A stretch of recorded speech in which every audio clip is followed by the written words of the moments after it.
আসসালামু আলাইকুম প্রিয় দর্শক, সোলার সিস্টেম ভিডিওতে আপনাদেরকে স্বাগতম। আজকে আমরা চলে আসলাম টাঙ্গাইল ধনবাড়িতে। এখানে আমরা 4 কিলোওয়াটের একটি হাইব্রিড সোলার সিস্টেম স্থাপন করেছি। এই হাইব্রিড সোলার সিস্টেমে আমরা কত ওয়াট সোলার প্যানেল দিলাম, কয় পিস সোলার প্যানেল দিলাম এবং আমাদের এখানে কোন ইনভার্টারটা ব্যবহার করলাম, কোন কোম্পানির ব্যাটারি ব্যবহার করলাম, এইসব নিয়ে বিস্তারিত আজকে আমরা কথা বলবো। তো প্রিয় দর্শক, চলুন আমরা আসলে প্যানেল নিয়ে আসলে আমরা যেহেতু ছাদে আছি, ছাদে আমরা প্যানেল নিয়ে কথা বলি। এখানে যে প্যানেলগুলো আমরা ব্যবহার করছি, এই প্যানেল হলো জিঙ্কু সোলার প্যানেল। এটা হলো আপনার এন টাইপ বাইফেসিয়াল মনো সোলার প্যানেল। এটা হলো আপনার 8 ফিট থেকে 2 ইঞ্চি কম এটা লম্বায় হাইট, সবচেয়ে বড় প্যানেল এগুলো। এবং এটা হলো অফিসিয়াল এবং অথেন্টিক অরিজিনাল সেই সোলার প্যানেলগুলো। বর্তমান বাজারে অনেক ধরনের সোলার প্যানেল আছে, নতুন নতুন অনেক সোলার প্যানেল আসতেছে। আসলে আমরা একটা নিয়ে কেন পড়ে আসছি? Number one, always number one. এটা ওয়ার্ল্ডের ভিতরে সবচেয়ে ভালো এবং নাম্বার ওয়ান। আপনার ম্যানুফ্যাকচার থেকে, আপনার এন টাইপ টেকনোলজি থেকে যে ম্যানুফ্যাকচার হয়, সেটা কিন্তু জিঙ্কু সোলার কিন্তু নাম্বার ওয়ান একটি কোম্পানি। সেই জন্য আপনাদেরকেও আমি বলি যে আপনার নাম্বার ওয়ান সোলার প্যানেল নিয়ে কাজ করবেন। যেহেতু আমি নিজে প্রত্যেকটা সাইট ভিজিট করি, প্রত্যেকটা সাইট নিজে ইনস্টল করে তারপরে কাস্টমারের কাছে হ্যান্ড ওভার দিই, সেক্ষেত্রে এখানে আর কোনো ডাউট থাকে না। কারণ আমরা যেহেতু একবারে মানে হোম ডেলিভারি বলা যায়, এটাকে হোম ডেলিভারি দিচ্ছি। সেই জন্য আমি আপনাদেরকে বলি, বাজারে অনেক লোক অনেক ধরনের আপনাকে আই কন্ট্যাক্ট করবে বা এটা একটা ইমোশন বুঝাবে যে আমারটা ভালো, আপনার আর অন্যান্য যারা কিনতেছে এগুলা 2 নাম্বার, নতুন নতুন প্যানেল আসতেছে। আসলে এন টাইপ সেলগুলা কিন্তু আপনি যখন প্রোডাক্টের কাছে এসে দেখবেন তখন বুঝতে পারবেন যে এন টাইপ সেলের ভিতরে যে অরিজিনাল সেলগুলো, এগুলো আসলে কি রকম হয়। এখন এখানে স্লোট যদি আপনার 16টাই হয়, তাহলে কিন্তু আপনার এন টাইপ যে ভালো হবে, বিষয়টা এরকম না। আপনার গুণগত মান সম্পর্কে, বিল কোয়ালিটির আপনাকে যাচাই করে তারপরে প্রোডাক্ট কিনতে হবে। এই প্রোডাক্ট শুধু আমার মুখের কথায় আপনাদের কেনার কোনো দরকার নেই। আপনারা এটাকে গুগলে সার্চ করবেন, এটার জিঙ্কু টোটাল আপনার যে তাদের যে পেজ আছে, সেই পেজে গেলে আপনারা প্রত্যেকটা প্রোডাক্ট সম্পর্কে তার ডিটেইলস দেওয়া আছে, ওখান থেকে দেখে আপনি প্রোডাক্ট অর্ডার করতে পারবেন, কোনো অসুবিধা হবে না।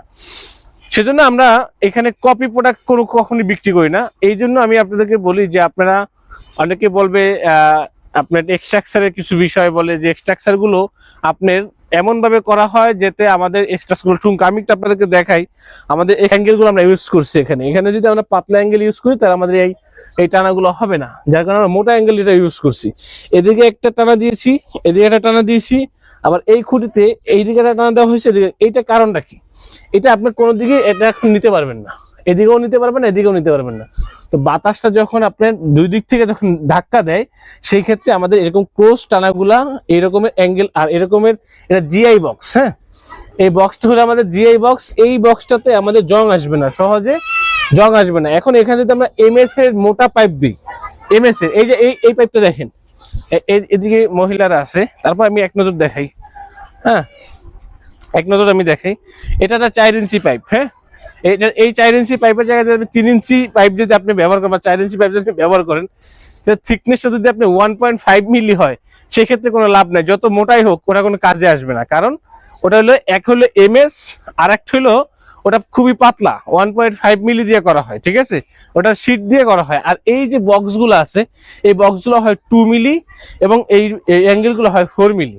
যখন আপনার এই 4 মিলি আর 2 মিলি অ্যাঙ্গেলের সাহায্যে যখন এই কাজটা করবেন, এটা অনেক মজবুত এবং এক্সট্রা হাইট হবে, শক্ত হবে। এখন বলতে পারেন যে ভাই, এত হাইট করে তারা করে, আপনারা কেন স্লোপ নিচে করেন? এটা পরিষ্কার করা দরকার আছে, এই সেটআপটা পরিষ্কার করা দরকার আছে। আপনারা একটা হাইট করে লাগাই দিয়ে গেলেন, কিন্তু এই জিনিসটা ব্যবহারের সময় আপনি পরিষ্কার করতে পারলেন না, ধুলা পরে একদম এটার উপর একটা আস্তর পরে আছে, তখন কিন্তু আপনার ভালো আউটপুট আসবে না। এটা দেখেন, আমি যে সকালে আসার পরে দেখলাম এখানে যেহেতু রাস্তার পাশেই অনেকটা ধুলা পড়ে গেছিল, এখন আমরা পানি দিয়ে দিলাম, একদম পুরো ক্লিন হয়ে গেছে।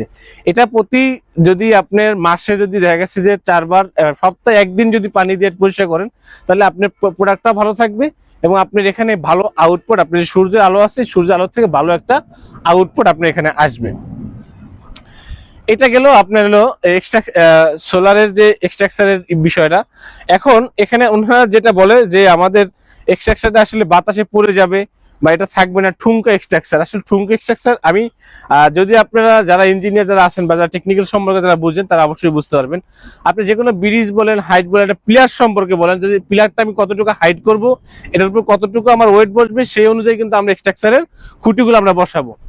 তো সেই জন্য আমরা এখানে যে আমাদের সর্বোচ্চ হাইট হলো 5 ফিট। হ্যাঁ, এখানে সর্বোচ্চ হাইট দিচ্ছি আমরা 5 ফিট।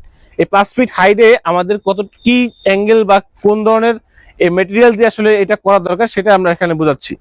এটা যেমন আমাদের 5 ফিট হাইট, এটার আমাদের এই সব প্রত্যেকটা বক্স এখানে যদি যেটা ওনারা যেটা করে, যেটা এই দুইটা অ্যাঙ্গেল একসাথে করে তারপর একটা বক্স বানানো হয়, সেটা যেটা হয় যেহেতু এটা এমএস, ঠিক আছে, এটাতে পানি লাগলে দেখেন এখানে অলরেডি একদিনের মধ্যে জং আসছে না। এমএসটা কিন্তু সবসময় জং আসবে, এটাকে কি করতে হবে, এখন রং করতে হবে। তো এই এমএসটা যখন আপনি দুইটা অ্যাঙ্গেল দিয়ে এরকম বক্সটা বানাবেন, তখন এটা ভিতরে ফাঁকা থাকবে। এই ফাঁকা দিয়ে কিন্তু প্রতিনিয়ত যখন বৃষ্টি হবে তখন কিন্তু পানি ঢুকতে থাকবে। আর আপনি যখন একটা কোম্পানির মাধ্যমে একটা প্রোডাক্ট যখন আপনি ফুললি ক্লিয়ারলি এরকম দেখেন, এটা কোনো ফাঁকা নাই, যেন আমরা যে বক্সটা ইউজ করছি, তাই না, এটা কোম্পানি থেকে বানাই আসছে, এটা একটা ডাইসের মধ্যে বানাচ্ছে, তাই এখানে কোনো আপনার ফাঁকা নাই, কিচ্ছু নাই। এই জিনিসটা আমার দীর্ঘস্থায়ী হবে, এই জিনিসটা আমার দীর্ঘস্থায়ী হবে। যেহেতু আমি নিজে টেকনিক্যাল সাইটগুলো নিজে দেখি, আমার আরো টেকনিক্যাল পার্সন আরো আছে, আমি নিজেও একজন টেকনিশিয়ান, আর সেই জন্য আমি আমার সাইটগুলো প্রত্যেকটা সাইট কিন্তু আমি নিজে ভিজিট করে দেখে শুনে তারপরে এই প্রোডাক্টগুলো আমরা হ্যান্ড ওভার দিই। এখানে একটা বিষয় হলো, যারা কিছু আমার ব্যবসার তো দুইটা সিস্টেম, একটা হলো আমি যেমন কাজ নিজেও করি এবং আমরা সেলও করি, বাট আর কিছু পাবলিক আছে যে আপনার শুধু সোলার প্যানেল বিক্রি করে, শুধু আপনার সেটআপ গুলা বিক্রি করে সাইডে দেয়। তারা কিন্তু ভালো করে আপনাকে ভালো সাজেশন দিবে না এবং ভালো কিন্তু আপনাকে একটা পরামর্শ দেবে না, ভাই এরকম করেন এরকম করেন। তারা চাবে যে তারা যদি একটু বেশি আপনাকে এখানে খরচ করে দিতে পারে, তাহলে তার 2 টাকা বেশি লাভ হবে, এটাই তাদের আসলে মূল উদ্দেশ্য থাকে। আসলে ভাই আপনার টেকনিক্যাল পার্সনের যে বুঝ, যে সে যেহেতু প্রতিদিন আমি যেহেতু মারে কাজ করতেছি, আমি প্রত্যেকটা সময় ভালো মন্দগুলো আমি এখানে ফিল করতে পারি। বাট যারা শুধু প্রোডাক্ট বিক্রি করে, আসলে তাদের আসলে বুঝটা কিরকম হওয়া দরকার সেটা আসলে অবশ্যই আপনারা আসলে যাচাই করে নেবেন। যে আসলে আমি তো মাঠে কাজ করি, তারা শুধু বক্তব্য দিয়ে প্রোডাক্ট সেল করে, তারা আসলে ফেজেও আসে না। তো আমি এই জন্য আপনাদেরকে বলি যে আসলে এই কথাগুলো বলার উদ্দেশ্য হলো এটাই, যে কিছু লোক আছে বর্তমানে যে এমন ভাবে প্রোডাক্ট মার্কেটিং করতেছে, প্রোডাক্ট সেল করতে এসে অন্য একজনের বদনাম গাওয়া শুরু করে দেয়, যে এইটা হয়েছে, এটা আসলে কোনো এরকম ভিত্তি নাই আসলে, ঠিক আছে, এগুলো আসলে সব হলো চাপাবাজি, মানে তার একটু সেল একটু বাড়ানোর জন্য সে এরকম বলে। প্রত্যেকটা মানুষেরই, ম্যাক্সিমাম মানুষের নিয়েই এরকম কথা সে বলে। সেজন্য আমি আপনাদেরকে একটু যাচাই করে দিতে বলবো যে আসলে যে বেশি কথা বলে তার ভিতরে সমস্যাও বেশি, ঠিক আছে। আসলে স্টিকার ব্যবসা তো আমরা করি না, যে কারণে আমরা স্টিকার ব্যবসা যেতে করি না, এই জন্য আমরা চাপাবাজি বেশি একটা মারি না, বুঝছেন। আমরা অরিজিনাল নাম্বার 1 বিক্রি করি, এই জন্য আমাদের চাপা মারতে হয় না। মানুষের বদনাম গিবাদ গাইয়া আমাদের প্রোডাক্ট সেল করা লাগে না, ঠিক আছে। আমরা নাম্বার 1 প্যানেল বিক্রি করি, নাম্বার 1 ইনভার্টার বিক্রি করি, নাম্বার 1 ব্যাটারি বিক্রি করি। আমাদের প্রোডাক্টটা আমি কেন বাংলাদেশের সবাই চিনবে, আমরা এরকম প্রোডাক্ট বিক্রি করবো যে আমার কোনো ডাউট, কাস্টমারের কোনো ডাউট না থাকে, আমার ভিতরে কোনো ডাউট না থাকে, সেজন্য আমরা নাম্বার 1 বিক্রি করি। তো যাই হোক, যারা গিবাদ করে বা আপনারা মানুষের হেয়পূর্ণ কথাবার্তা বলে যারা প্রোডাক্ট সেল করে, আসলে তাদের প্রোডাক্ট সেল করতে আসে না, তারা আসলে গিবাদ গাওয়ার জন্য, তাদের লেভেলটাই আসলে ওইরকম যে তারা আসলে নিম্ন মানের যে রুচিশীল মানুষ, তারা এটা আসলে তাদের ভিডিওর কথাতেই বোঝা যায়, শুদ্ধ করে তো সে কথাও বলতে পারে না, ঠিক আছে। তো প্রিয় দর্শক, আপনারা যাই হোক, এগুলো বলা আমি কখনো কোনো ভিডিওতে এরকম বলি না, তো দেখলাম যে আসলে মাত্রা যখন পার হয়ে যায় তখন কিছু না কিছু বলতে হয়, সেজন্য আমি আজকে আসলে এই কথাগুলো বললাম। আপনারা যারা সোলার সিস্টেম করবেন, আমার অফিস আছে, আমার দোকান আছে, আপনারা আসবেন, দেখে শুনে তারপর প্রোডাক্ট নেবেন, কোনো অসুবিধা নেই। তো আজকে এই পর্যন্ত শেষ করি, নতুন কোনো ভিডিও দেখা হবে। আসসালামু আলাইকুম।